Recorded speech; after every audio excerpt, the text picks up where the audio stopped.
My friends, the 4-year-long wait for a simple DLC is finally over. But is it that simple? Is it worth the delay of a king? I don't know, but someone who does know is me, Slim Bratsky, the average gamer who finished this game on normal difficulty and still struggled. Now let me share with you if the wait was worth it or not. Let's do this.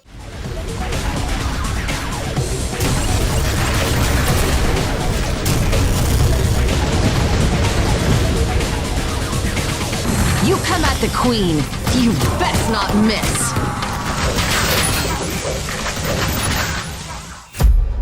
So what exactly is Ion Fury Aftershock? Well, my fellow gamer, it is the DLC for the highly praised build engine game Ion Fury, the game that helped boost the amazing love for boomer shooters that we see today. The game that makes you feel like you're literally back in the 90s, exploring the semi-realistic, highly detailed world with tons of interaction, like breakable windows, vending machines that work, and so on. And in this DLC, Dr. Heskel has returned more angrier and fierce than ever. A new character is also introduced into the story, and your goal is of course to stop this tyranny once again. I will leave the story at that. For one, I am no hardcore Ion Fury story or lore fan. I get the gist of what's going on, but I haven't spent any time digging into it more than that, so I wouldn't be the one to tell you about the twists and turns in the story, but I will say the story unfolds just as in the first game via dialogue and TV monitors. And it works! It doesn't break the pace of the game too much and it doesn't happen too often. It's a good mix of constantly knowing your goal, having it evolve as you progress, and not being stuck in too long dialogues. Well, never send a human to do a machine's job. Consider this a summary judgment, Mr. Rockford.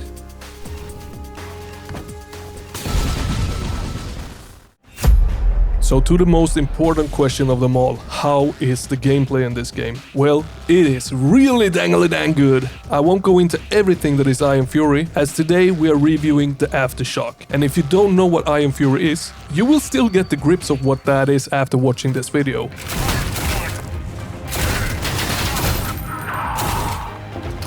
Now my friends, Aftershock plays in a lot of ways just like Ion Fury did. The puzzles, the objectives, the basic level layout, and so on stays very true to the base game, but it does adjust and tweak pretty much all aspects of it in one way or another. But is it for the better or not? Well, let's find out.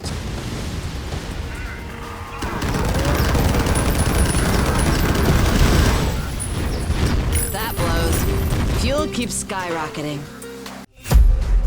In the weapon segment, we see the return of every single weapon with the addition of 2 new. Yep, I'm calling the rotor bike a new weapon. And let's start talking about the rotor bike first, shall we?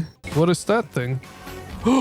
Is that the bike? It's the bike! It's the bike, guys! It's the bike. Quick save. It works just as your regular bike with guns on it, but with this one you can actually jump. And the cool thing about it is that they didn't just make racing tracks for it. I mean, sure, you race and kill stuff along the way, and it is really fun, but you will be using this bike on larger, more ordinary levels that will have you jumping off it to grab certain keys or blow up walls and so on. And the variety in it all makes this bike so much fun to use. It's a very simple tool, but it will have you do all kinds of crazy things with it. And everything that you will see when playing with it is done in the build engine, which is nothing short of boom. Now once you're done with the bike, the second new weapon appears, and it is the scraps of it. Or rather, the cannon that was mounted to the bike. Now you can wield it and shoot it how and when you like. It has a lock-on system and works more or less as a homing rocket that blasts pretty much all foes in 3 or less shots. And that's what I call an overpowered gun. But it is fun! There is no denying that. The rest of the weapons, well, they are more or less the same, with a few additions to the alternative fire modes here and there. As an example, the shotgun can now shoot exploding shells, which are also hella overpowered. And the grenade launcher, well, it now has a gas grenade, which, it isn't really overpowered, nor is it all that fun to use either, in all honesty. Other than that, we got a few new items to use as well. And I gotta be honest here, I never use the items in this game. I usually test them once when I find them to see what they're all about, and then I completely forget about them. But if you use the items in the game, I'll happily let you know that there are more now than there was before.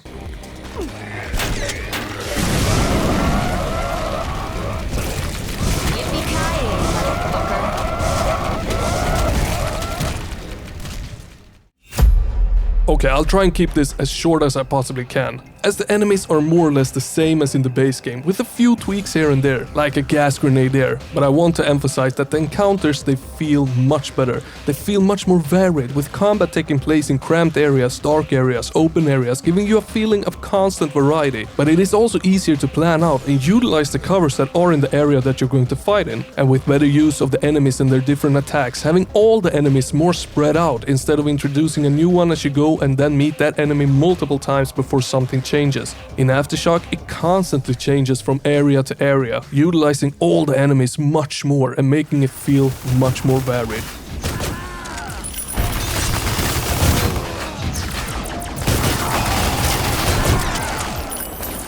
Overall combat and enemy encounters feels really good in Aftershock. It wasn't perfect in Ion Fury, but it is definitely closer to it now. Now this right here is where this DLC truly peaks in my eyes. Not only are the environments, enemies and weapons beautiful to look at and jam-packed with details, they are masterfully crafted. The level design in this DLC is top of the freaking notch good. It has so much variety to it, and in my opinion it has been expertly crafted to never make you bored. With brain-itching puzzles, great combat scenarios, exploration, secrets and details to look and interact with, the level design takes the crown of making this 4-year-long wait worth it. Ah, this looks so cool. I would definitely dig this place in real life. You will be visiting everything from a mall, volcanoes, suburbs, downtowns and a club with, as I said, both great variety in its mechanics, interactions and visuals. Great enemy placements and spawn locations, encouraging you to use your full arsenal of weapons and platforming that was actually quite damn fun. And that is not something I always say, trust me. The level design has a lot of surprises for you in store. And of course I won't spoil them all for you, but I can say that this is peak level design in boomer shooter. However, if I were to touch a little bit more on the secrets, I would have loved if they were more than just ultra hard to find. I would have liked some form of reward consisting of more than just ammo and health. I mean, it would have been a really nice touch. I'm talking more Easter eggs and maybe an upgrade system that would reward the secret hunting with something more permanent. As is now, it feels rather useless hunting them down if you're not playing on the hardest difficulty and actually need the health and ammo to survive. Now I haven't compared the graphics frame by frame, Ion Fury vs Aftershock, but to me it looks more or less the same as the base game, which is nothing weird as it is done in the same engine by the same people. But the fact is still that Aftershock has some new, very beautiful vistas to gaze upon and slightly more details in the environments, like the starting area right here. Oh yeah. Oh yeah. This is what I love about this game. Pretty much everything in here is interactable or destroyable, and it looks pretty damn gorgeous. In other words, it's a very gorgeous game with slightly more things to look and interact with now. Now the audio is also more or less the same, but with the new absolute banger soundtrack. It's hard getting more of a 80s/90s vibe from a soundtrack made in 2023 than the soundtrack that this game is rocking.